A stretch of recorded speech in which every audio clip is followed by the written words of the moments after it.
തിങ്കളാഴ്ചയാണ് NSS പ്രഖ്യാപിക്കുന്നത് നായർ ഈഴവ ഐക്യത്തിൽ നിന്ന് പിന്മാറുന്നുവെന്ന്. അന്ന് വെള്ളാപ്പള്ളി നടേശൻ മാധ്യമങ്ങളെ കണ്ടിരുന്നു. ചുരുങ്ങിയ ഭാഷയിലാണ് അദ്ദേഹം പ്രതികരണം നൽകിയത്. വിശദമായി പഠിച്ച ശേഷം പ്രതികരിക്കാമെന്നുള്ളതായിരുന്നു അദ്ദേഹത്തിൻ്റെ അന്നത്തെ മറുപടി. ഇന്നലെ മാധ്യമങ്ങൾ ഇന്നും പലതവണ അദ്ദേഹത്തിനോട് പ്രതികരണം ആരാഞ്ഞു. പക്ഷേ അങ്ങനെ ഒരു ചോദ്യത്തിന് മറുപടി നൽകാൻ വേണ്ടി അദ്ദേഹം നിന്നു തന്നില്ല. പകരം SN ട്രസ്റ്റിൻ്റെ ഡയറക്ടർ ബോർഡിൻ്റെ വിശേഷാൽ പൊതുയോഗത്തിൽ പങ്കെടുത്തുകൊണ്ട് അദ്ദേഹം കാര്യങ്ങൾ വിശദമാക്കുകയായിരുന്നു.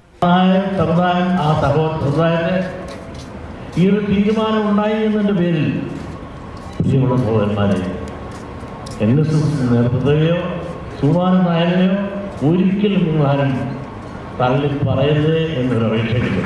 സാധാരണ നിലയിൽ വിമർശനങ്ങൾക്ക് നേരെ അതേ ഭാഷയിൽ അല്ലെങ്കിൽ അതിനേക്കാൾ രൂക്ഷമായ ഭാഷയിൽ വിമർശിക്കുന്ന പാരമ്പര്യമാണ് വെള്ളാപ്പള്ളി നടേശനുള്ളത്. പക്ഷേ സുകുമാരൻ നായരോട് അദ്ദേഹം ആ ഭാഷ ഉപയോഗിക്കുന്നില്ല. മറിച്ച് സ്നേഹത്തിൻ്റെ, സാഹോദര്യത്തിൻ്റെ, സഹകരണത്തിൻ്റെ വാതിൽ തുറന്നിടുകയാണ് വെള്ളാപ്പള്ളി ചെയ്തത്. കാരണം സുകുമാരൻ നായർ ആദ്യം പറഞ്ഞതാണ് അദ്ദേഹത്തിൻ്റെ വ്യക്തിപരമായ അഭിപ്രായം. പിന്നീട് പറഞ്ഞത് NSS ഡയറക്ടർ ബോർഡിൻ്റെ അഭിപ്രായമാണ്. സുകുമാരൻ നായർ അദ്ദേഹം നിഷ്കളങ്കനും നിസ്വാർത്ഥനും മാന്യനുമാണ്.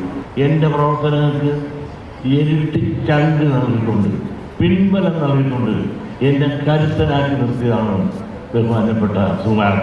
മുസ്ലിം ലീഗിനെതിരെ അദ്ദേഹം നടത്തിയ, വെള്ളാപ്പള്ളി നടേശൻ നടത്തിയ പ്രസ്താവനയിൽ വലിയ രീതിയിലുള്ള ആക്രമണം അദ്ദേഹത്തിന് നേരെ ഉണ്ടായിരുന്നു. ആ ഘട്ടത്തിൽ എല്ലാ രീതിയിലും പിന്തുണച്ച മഹത് വ്യക്തിയാണ് സുകുമാരൻ നായർ. അതുകൊണ്ട് ഏതെങ്കിലും രീതിയിൽ സുകുമാരൻ നായരെയോ നായർ സമുദായത്തെയോ ആക്രമിക്കാനോ അവർക്കെതിരെ പറയാനോ ഒരു കാരണവശാലും താൻ മുതിരില്ല. ഇനി അങ്ങോട്ട് ഒരിക്കലും അങ്ങനെ ചെയ്യില്ല എന്നും വെള്ളാപ്പള്ളി നടേശൻ പറയുന്നു.